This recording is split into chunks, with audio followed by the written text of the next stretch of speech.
चलिए इस वीडियो में हम बात करने वाले वैक्सीनेशन और वैक्सीन के बारे में।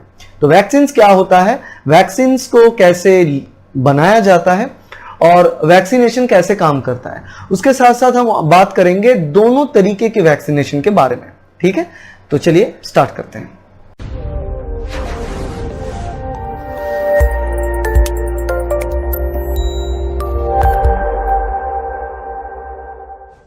तो पहली बात तो यह है कि वैक्सीन क्या चीज है, राइट। तो नॉर्मली वैक्सीन किस लिए जरूरत होता है। वैक्सीन एक ऐसा सब्सटेंस है जो किसी इन्फेक्टिव एजेंट को फाइट करने के लिए बॉडी के अंदर डाला जाता है ताकि बॉडी के जो इम्यून सिस्टम है वो बढ़ जाए। तो ये इम्यून सिस्टम क्या है बॉडी का, जैसे बॉडी का डिफरेंट सिस्टम्स होता है, जैसे ब्लड सर्कुलेशन सिस्टम है, राइट, जैसे कि रेस्पिरेटरी सिस्टम है जिनसे हम सांस लेते हैं, ब्लड सर्कुलेशन जिससे ब्लड बॉडी में फैलता है, हार्ट पंप करता है ब्लड को, ठीक है। वैसा ही एक सिस्टम है इम्यून सिस्टम। इम्यून सिस्टम का रोल है ये कि इम्यून सिस्टम बॉडी में आता हुआ कोई भी जो बैक्टीरिया हो, वायरस हो, कोई भी फॉरेन पैथोजन हो, पार्टिकल हो, जो खराब कोई चीज हो बाहर का जो हमको बीमार करता है, उससे फाइट करता है, ठीक है। तो नॉर्मली क्या होता है, जब कोई वायरस या बैक्टीरिया हमें इन्फेक्ट करता है तो बॉडी का इम्यून सिस्टम क्या करता है, एक नॉर्मल डिफेंस मैकेनिज्म है उन लोगों का, वो स्टार्ट कर देता है। मगर वो डिफेंस जो मैकेनिज्म है वो उतना फास्ट स्टार्ट, मतलब वो स्टार्ट होता है मगर उसका जो इफेक्ट होता है वो उतना ज्यादा नहीं होता है कि हर वक्त बैक्टीरिया और वायरस को मार सके, ठीक है। तो कभी क्या होता है, लोग वायरस और बैक्टीरिया के साथ फाइट करते करते इम्यून सिस्टम जिन लोगों का अच्छा नहीं होता है वो मर भी जाते हैं। तो इसको रोकने के लिए हम वैक्सीन का डेवलप करते हैं। तो वैक्सीन क्या होता है, वैक्सीन कोई भी एक सब्सटेंस है, ठीक है, कोई भी एक सब्सटेंस जो ज्यादातर सिचुएशन पर बनाया जाता है कुछ पैथोजन के कुछ पार्ट लेकर, मतलब पैथोजन वायरस हो सकता है, पैथोजन बैक्टीरिया भी हो सकता है। सो बैक्टीरिया, वायरस, ये सब पैथोजन का बॉडी का कोई एक पार्ट, कोई एक टुकड़ा लेकर उसको इंजेक्ट कर दिया जाता है डायरेक्टली हमारे शरीर में। तो जब हम बैक्टीरिया वायरस के बॉडी का कोई पोर्शन हमारे शरीर के अंदर इंजेक्ट कर देते हैं तब क्या होता है, बॉडी का जो इम्यूनिटी है वो उसको फाइट करने लगता है। तो फाइट करते करते वो क्या करता है, धीरे धीरे जो है इम्यूनिटी को बिल्ड करता है। तो नॉर्मली क्या होता है, जब भी ये वायरस और बैक्टीरिया इसका कोई भी एक पार्ट हमारा बॉडी के अंदर आता है,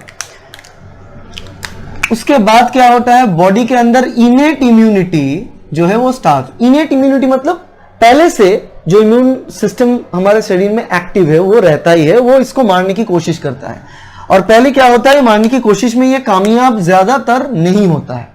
तो ये इनेट इम्यूनिटी एक्टिवेट करता है और एक इम्यूनिटी जिसको कहा जाता है एडेप्टिव इम्यूनिटी को, ठीक है। तो ये एडेप्टिव इम्यूनिटी जब एक्टिवेट हो जाता है तब इस एडेप्टिव इम्यूनिटी क्या तैयार करता है, एंटीबॉडी को।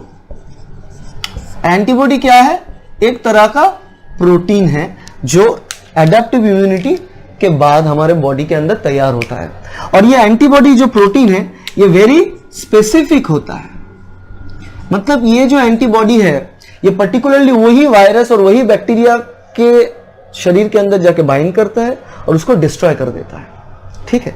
तो ये काम होता है एंटीबॉडी की, मतलब ये ढूंढ कर उस बैक्टीरिया और वायरस को मार सकता है, और ये जो मारता है इसका इफेक्ट बहुत लॉन्ग लास्टिंग रहता है।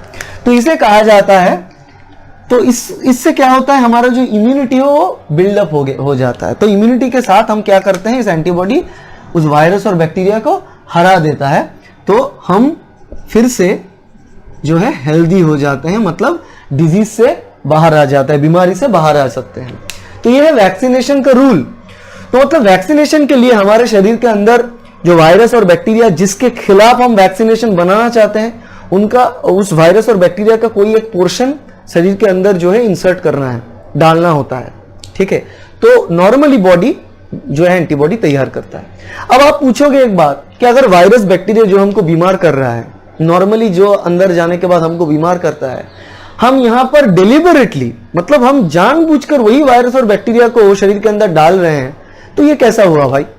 तो आंसर ये है कि यहां पर जब वैक्सीनेशन हम करते हैं और वैक्सीन की बात करते हैं, जब हम बाहर से खुद आर्टिफिशियली ये वायरस और बैक्टीरिया शरीर के अंदर डालते हैं, तब हम वायरस और बैक्टीरिया को उसी फॉर्म में नहीं डालते हैं जिसी फॉर्म में ये नॉर्मली हमें अटैक करता है।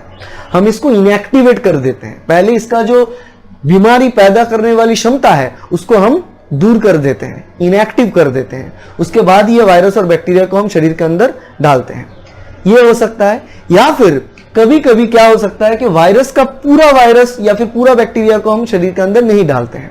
वायरस और बैक्टीरिया के शरीर के कुछ एक हिस्सा, कुछ एक प्रोटीन, कुछ एक मेम्ब्रेन का टुकड़ा, कुछ एक डीएनए और आरएनए जो भी इसका जेनेटिक मटेरियल है उसका कुछ एक पोर्शन लेकर उसको भी हम शरीर के अंदर डाल सकते हैं। क्योंकि वायरस और बैक्टीरिया का जो शरीर की कंपोनेंट्स है वो टोटली अलग होता है हमारे शरीर की कंपोनेंट से। तो हमारे बॉडी का जो इनेट और एडेप्टिव इम्यून सिस्टम है वो बहुत अच्छे से पहचानता है कि कौन सा वायरस का टुकड़ा है, कौन सी बैक्टीरिया का टुकड़ा है, कौन सी हमारे बॉडी का टुकड़ा है। तो उसको देखने के बाद बहुत अच्छे से उसको पहचानेगा और उस हिसाब से इम्यूनिटी को डेवलप करेगा। मतलब जब वैक्सीनेशन हम करते हैं हमारा एम रहता है कि जो वो बैक्टीरिया और वायरस हम शरीर के अंदर डाल रहे हैं वो डिजीज मतलब बीमारी ना फैलाए मगर इम्यूनिटी को डेवलप करे। यही वैक्सीनेशन का मोटो है। तो नेचुरली कुछ लोग जब वायरस और बैक्टीरिया के पास एक्सपोज होते हैं तो वो इम्यून हो जाता है, नॉर्मली इम्यूनिटी डेवलप कर जाता है। तो उसको हम कहते हैं नेचुरल इम्यूनाइजेशन। ठीक है, नेचुरल इम्यूनाइजेशन। और कुछ टाइम जब हमको खुद को वैक्सीन बनाना पड़ता है और बाहर से डालना पड़ता है तो उसको हम कहते हैं आर्टिफिशियल इम्यूनाइजेशन। ठीक है, जिसको हम आर्टिफिशियली बाहर से डालें तो इसको कहते हैं हम एक्टिव इम्यूनाइजेशन। ठीक है, वो दोनों नेचुरल या फिर आर्टिफिशियल हो, ये एक्टिव इम्यूनाइजेशन है। मतलब हम डायरेक्टली वायरस बैक्टीरिया को शरीर के अंदर डाल रहे हैं या फिर उसके बॉडी का कोई पोर्शन को शरीर के अंदर डाल रहे हैं, राइट, जिनसे शरीर को एक एंटीबॉडी प्रिपेयर करने का मौका मिल रहा है। तो नॉर्मली कितना टाइम लग सकता है इस सब होने में, डिपेंड करता है कौन सा वायरस और बैक्टीरिया का डिजीज है। तो नॉर्मली लग सकता है 2 हफ्ते, 3 वीक्स, 4 वीक्स, 1 महीना लग सकता है। ठीक है, डिपेंड करता है कौन से वायरस और बैक्टीरिया लेकर हम डील कर रहे हैं। तो इससे क्या होता है, इम्यूनिटी बूस्ट हो जाता है। और इसका एक एडवांटेज ये है कि जब एंटीबॉडी तैयार होता है बॉडी के अंदर, इम्यून सिस्टम के अंदर कुछ सेल्स होते हैं। सो वो जो सेल्स जिनसे इम्यून सिस्टम बना हुआ होता है, कुछ ऐसा सेल्स होता है जो इस एंटीबॉडी को सिर्फ बनाता ही नहीं है बल्कि उसको स्टोर करके रख देता है एज ए मेमोरी। दिमाग में जब हम कुछ पढ़ते हैं स्टोर करके रखते हैं, ऐसे ही स्टोर करके रख देता है इस एंटीबॉडी को, ताकि फ्यूचर में जब कभी भी वही सेम वायरस और बैक्टीरिया हमें फिर से अटैक करे तो वो डायरेक्टली बहुत फास्ट तुरंत ये एंटीबॉडी बना पाए और उस वायरस को और बैक्टीरिया को बहुत जल्दी से जल्दी खत्म कर पाए। तो फ्यूचर में अगर ये फिर से हो तो बहुत जल्दी से हम उसको बहुत अच्छे से हरा सकते हैं। तो अगर आपको जानना है इनेट इम्यूनिटी क्या है, एडेप्टिव इम्यूनिटी क्या है और इम्यून रिस्पॉन्स क्या है, उसके लिए आप इस वीडियो सीरीज को कंप्लीटली देखिए, क्योंकि इस सीरीज में हम already innate immunity, adaptive immunity इसके बारे में बात कर चुके हैं। तो आप इसको देख सकते हैं, मेरे चैनल पे वीडियो है। तो चलिए, ये गया एक्टिव इम्यूनाइजेशन के बारे में। अभी बात कर लेते हैं और एक टाइप का इम्यूनाइजेशन। ये भी हो सकता है कि देखिए किसी एक इंसान को इंफेक्शन हुआ है एक वायरस से या फिर बैक्टीरिया से, है ना, तो उसके अंदर नेचुरली मानो कि एक एंटीबॉडी तैयार हो चुका है। तो जब एंटीबॉडी तैयार हो चुका है तब उस एंटीबॉडी को हम उस पर्सन से, उस इंसान के बॉडी से एक्सट्रैक्ट कर सकते हैं, या फिर कोई एनिमल के शरीर में भी वो एंटीबॉडी तैयार हो चुका है एक सेम ही बीमारी के against, same virus, same bacteria के अगेंस्ट। तो उस एनिमल, कोई भी अलग पशु हो सकता है, उसके शरीर से भी हम उस एंटीबॉडी को एक्सट्रैक्ट कर सकते हैं और उस एंटीबॉडी को फिर हम इंजेक्ट कर रहे हैं दूसरे लोगों के शरीर में। तो यहां पर क्या हो रहा है, यहां पर हम वायरस और बैक्टीरिया को डायरेक्टली इंजेक्ट नहीं कर रहे हैं, हम उस एंटीबॉडी को किसी और इंसान के शरीर से या फिर किसी और पशु के शरीर से लेकर फिर से इंसर्ट कर रहे हैं। तो यहां पर एंटीबॉडी को हम सिर्फ इंसर्ट कर रहे हैं। तो जब हम एंटीबॉडी को इंसर्ट कर रहे हैं तो जो रिस्पॉन्स है वहां पे भी रिस्पॉन्स बनता है। ये भी आप सोच सकते हो कि एंटीबॉडी अगर हम डायरेक्टली दे दे, ऐसा वायरस और बैक्टीरिया ना देने के बजाय सिर्फ एंटीबॉडी को ही दे दे तो क्यों ना, या उससे भी काम हो सकता है, उससे भी होता है, मगर उसको हम कहते हैं पैसिव इम्यूनाइजेशन। पैसिव इम्यूनाइजेशन हो सकता है, नॉर्मली क्या होता है, जैसे कि बनता है स्नेक वेनम के लिए, जब वेनम का एक पोर्शन लिया जाता है उसको इंजेक्ट थोड़ा थोड़ा करके डोज इंजेक्ट किया जाता है घोड़े के अंदर, उसके बाद घोड़े के ब्लड प्लाज्मा को आइसोलेट करके उसका जो एंटीबॉडी बनता है वो हम लेते हैं बॉडी के अंदर ताकि वो फाइट कर सके उस वेनम के खिलाफ। ऐसे हो सकता है कोई वायरस और बैक्टीरिया के खिलाफ भी ऐसा हो सकता है, मगर इसमें उतना रिस्पॉन्स ज्यादा नहीं मिलेगा जितना कि डायरेक्ट वायरस और बैक्टीरिया को इंसर्ट करने में होता है।